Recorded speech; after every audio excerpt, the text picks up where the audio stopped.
नमस्कार भक्तों, आज मैं आपको एक ऐसा दिव्य, दुर्लभ और रहस्यमय मंत्र सुनाने जा रहा हूं, जिसे बड़े बड़े साधक और तांत्रिक भी गुप्त रखते हैं। कहते हैं, इस मंत्र की शक्ति इतनी प्रबल है कि यदि आप इसे केवल 27 मिनट तक पूरी श्रद्धा से सुन लें,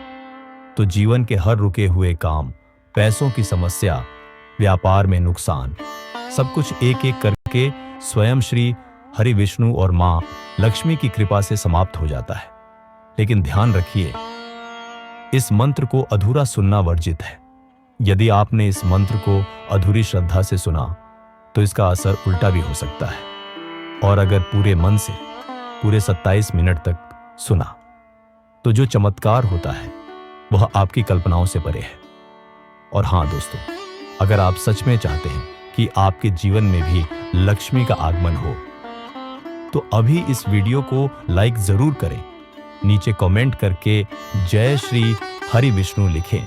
और ऐसे दिव्य ज्ञान के लिए हमारे चैनल सनातन ज्ञान को सब्सक्राइब करना बिल्कुल न भूलें। भक्तों, काशी के एक युवक ने जब इसे पहली बार पूरी श्रद्धा से सुना, तो अगले ही दिन उसे 18 महीने से रुकी हुई सैलरी का पेमेंट मिल गया। और एक व्यापारी ने तो मजाक में सुन लिया था, और अब उसकी दुकान दिन रात चल रही है। तो भक्तों, आंखें बंद कीजिए, मन को शांत कीजिए और सच्चे भाव से श्री हरि विष्णु और मां लक्ष्मी का स्मरण करते हुए इस दुर्लभ मंत्र को सुनिए पूरे 27 मिनट तक। भक्तों, इस मंत्र के साथ यदि आप एक छोटा सा उपाय भी करें, तो श्री हरि विष्णु और महालक्ष्मी की कृपा एक साथ बरसने लगती है। उपाय यह है कि हर गुरुवार या शुक्रवार प्रातः स्नान करके घर के मंदिर में पीले फूल, तुलसी के पत्ते और एक मिठाई, लड्डू या पेड़ा चढ़ाएं। फिर दोनों हाथ जोड़कर 3 बार यह कहें कि हे श्री हरि विष्णु, हे महालक्ष्मी माता, मेरे जीवन से दरिद्रता दूर करें, कृपा करें और मेरे इस गरीब की पुकार सुनिए, मेरी सच्चे मन की प्रार्थना स्वीकार करें। फिर इसी स्थिति में आंखें बंद करके इस मंत्र को पूरे 27 मिनट तक सुने। विश्वास मानिए, इस उपाय और मंत्र के संयुक्त प्रभाव से आपकी किस्मत करवट लेगी और आपके जीवन में धन, समृद्धि और शुभ समाचारों की वर्षा होगी। जय श्री हरि विष्णु, जय महालक्ष्मी। अगर आपने अभी तक लाइक नहीं किया तो अभी करें, नीचे कमेंट करें AUM नारायणाय नमः और सब्सक्राइब करें,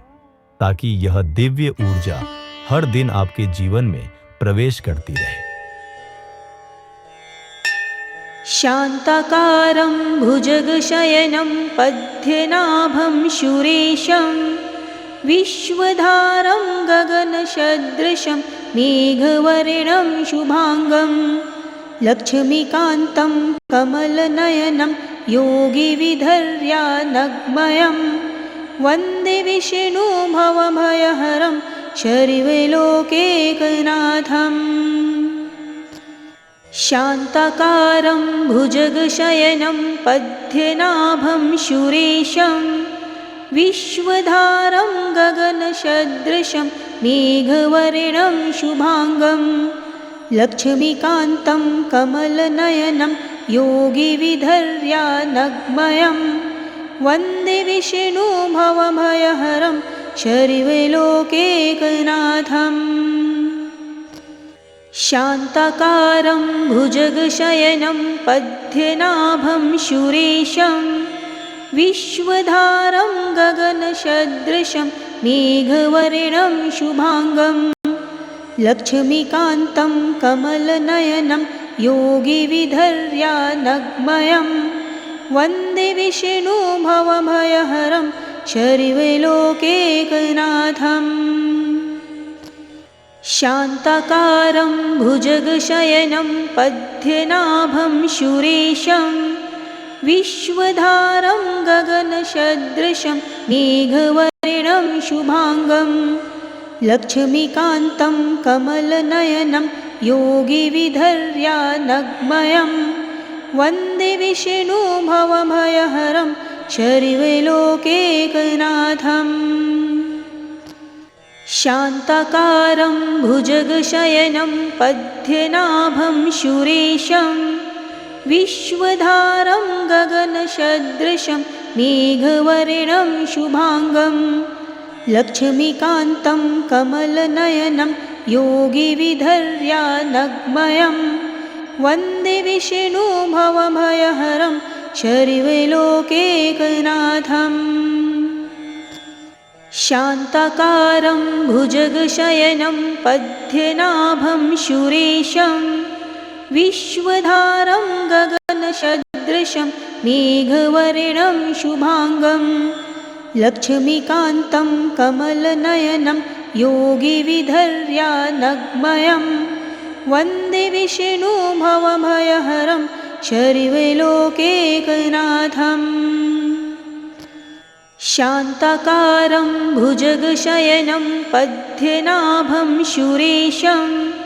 विश्वधारं गगनसदृशं मेघवर्णं शुभाङ्गं लक्ष्मीकान्तं कमलनयनं योगिविधर्यानग्मयं वन्दे विष्णुभवभयहरं सर्वलोकैकनाथम् शान्ताकारं भुजगशयनं पद्मनाभं सुरेशं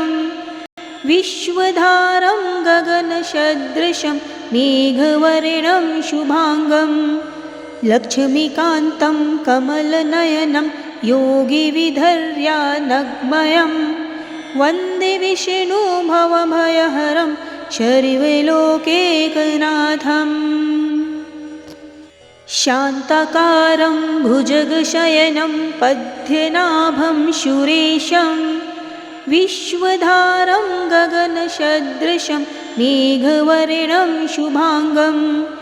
लक्ष्मीकान्तं कमलनयनं योगिविधर्यानग्मयं वन्दे विष्णुभवभयहरं सर्वलोकैकनाथम् शान्ताकारं भुजगशयनं पद्मनाभं सुरेशं विश्वधारं गगनसदृशं मेघवर्णं शुभाङ्गं लक्ष्मीकान्तं कमलनयनं योगिविधर्यानग्मयं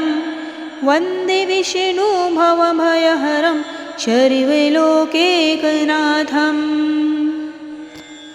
शान्ताकारं भुजगशयनं पद्मनाभं सुरेशं विश्वधारं गगनसदृशं मेघवर्णं शुभाङ्गं लक्ष्मीकान्तं कमलनयनं योगिविधर्यानग्मयं वन्दे विष्णुभवभयहरं सर्वलोकैकनाथम् शान्ताकारं भुजगशयनं पद्मनाभं सुरेशं विश्वधारं गगनसदृशं मेघवर्णं शुभाङ्गं लक्ष्मीकान्तं कमलनयनं योगिविधर्यानग्मयं वन्दे विष्णुभवभयहरं सर्वलोकैकनाथम् शान्ताकारं भुजगशयनं पद्मनाभं सुरेशं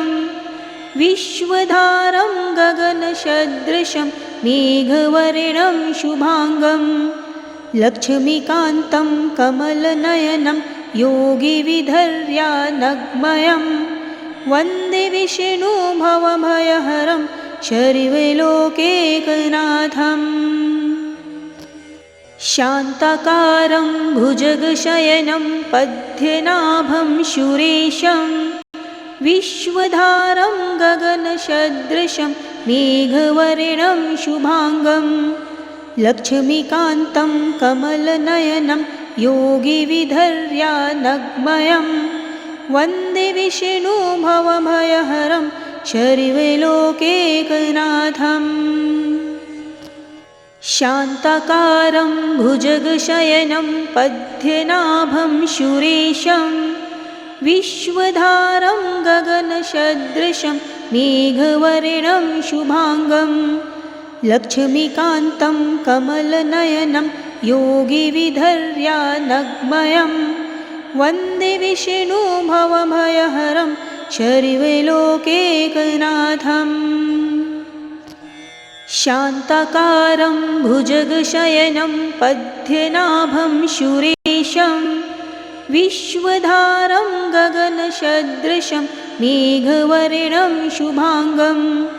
लक्ष्मीकान्तं कमलनयनं योगिविधर्यानग्मयं वन्दे विष्णुभवभयहरं शर्वलोकैकनाथम्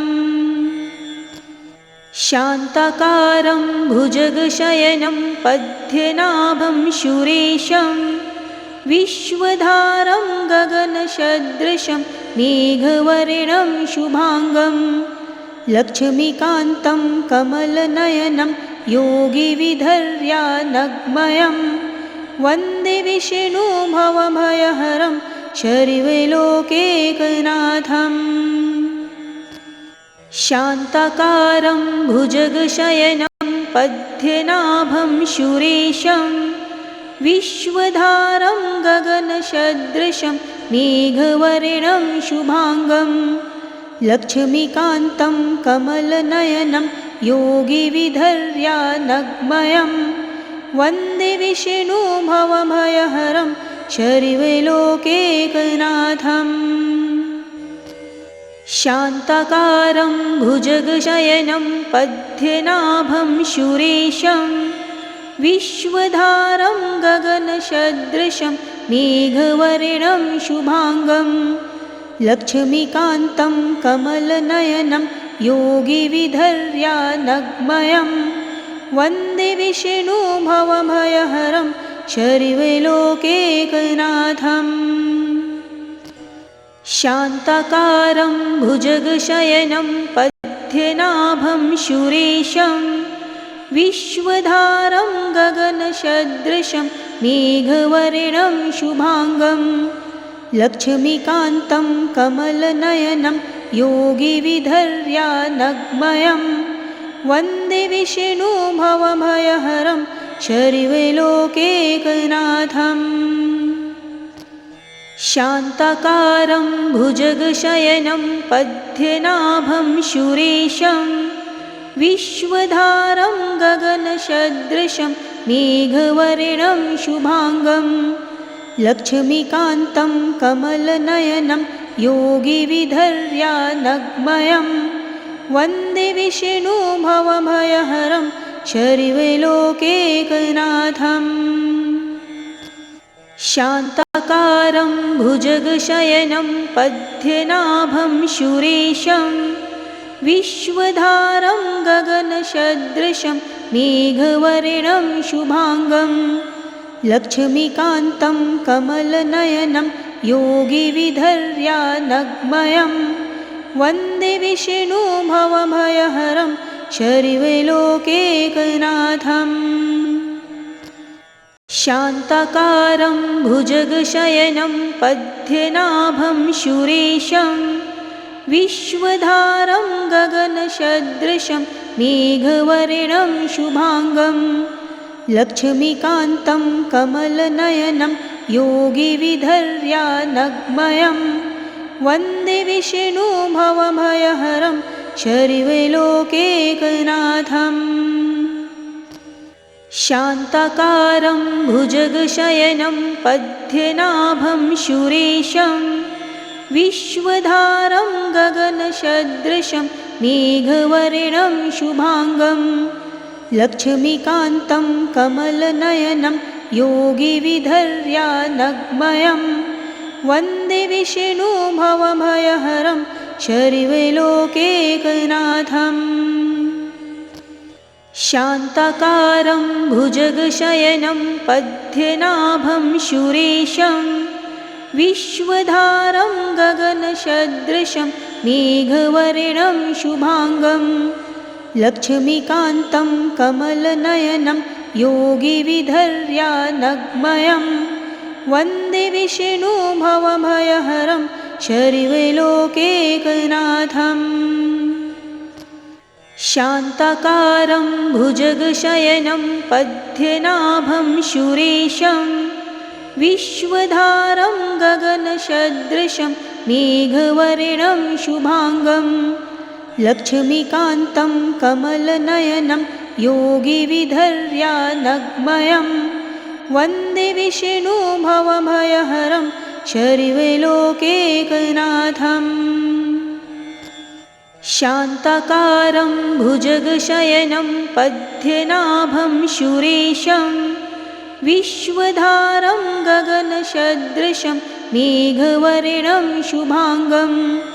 लक्ष्मीकान्तं कमलनयनं योगिविधर्यानग्मयं वन्दे विष्णु भवभयहरं शर्वलोकैकनाथम् शान्ताकारं भुजगशयनं पद्मनाभं सुरेशं विश्वधारं गगनसदृशं मेघवर्णं शुभाङ्गं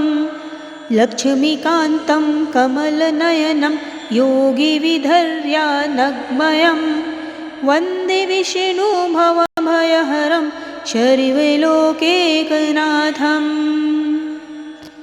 शान्ताकारं भुजगशयनं पद्मनाभं सुरेशं विश्वधारं गगनसदृशं मेघवर्णं शुभाङ्गं लक्ष्मीकान्तं कमलनयनं योगिविधर्यानग्मयं वन्दे विष्णु भवभयहरं शर्वलोकैकनाथम् शान्ताकारं भुजगशयनं पद्मनाभं सुरेशं विश्वधारं गगनसदृशं मेघवर्णं शुभाङ्गं लक्ष्मीकान्तं कमलनयनं योगिविधर्यानग्मयं वन्दे विष्णु भवभयहरं शर्वलोकैकनाथम् शान्ताकारं भुजगशयनं पद्मनाभं सुरेशं विश्वधारं गगनसदृशं मेघवर्णं शुभाङ्गं लक्ष्मीकान्तं कमलनयनं योगिविधर्यानग्मयं वन्दे विष्णु भवभयहरं शर्वलोकैकनाथम् शान्ताकारं भुजगशयनं पद्मनाभं सुरेशं विश्वधारं गगनसदृशं मेघवर्णं शुभाङ्गं लक्ष्मीकान्तं कमलनयनं योगिविधर्यानग्मयं वन्दे विष्णु भवभयहरं शर्वलोकैकनाथम् शान्ताकारं भुजगशयनं पद्मनाभं सुरेशं विश्वधारं गगनसदृशं मेघवर्णं शुभाङ्गं लक्ष्मीकान्तं कमलनयनं योगिविधर्यानग्मयं वन्दे विष्णु भवभयहरं शर्वलोकैकनाथम् शान्ताकारं भुजगशयनं पद्मनाभं सुरेशं विश्वधारं गगनसदृशं मेघवर्णं शुभाङ्गं लक्ष्मीकान्तं कमलनयनं योगिविधर्यानग्मयं वन्दे विष्णु भवभयहरं शर्वलोकैकनाथम् शान्ताकारं भुजगशयनं पद्मनाभं सुरेशं विश्वधारं गगनसदृशं मेघवर्णं शुभाङ्गं लक्ष्मीकान्तं कमलनयनं योगिविधर्यानग्मयं वन्दे विष्णु भवभयहरं शर्वलोकैकनाथम् शान्ताकारं भुजगशयनं पद्मनाभं सुरेशं विश्वधारं गगनसदृशं मेघवर्णं शुभाङ्गं लक्ष्मीकान्तं कमलनयनं योगिविधर्यानग्मयं वन्दे विष्णु भवभयहरं शर्वलोकैकनाथम् शान्ताकारं भुजगशयनं पद्मनाभं सुरेशं विश्वधारं गगनसदृशं मेघवर्णं शुभांगं लक्ष्मीकान्तं कमलनयनं योगिविधर्यानग्मयं वन्दे विष्णु भवभयहरं शर्वलोकैकनाथम्। शान्ताकारं भुजगशयनं पद्मनाभं सुरेशं विश्वधारं गगनसदृशं मेघवर्णं शुभांगं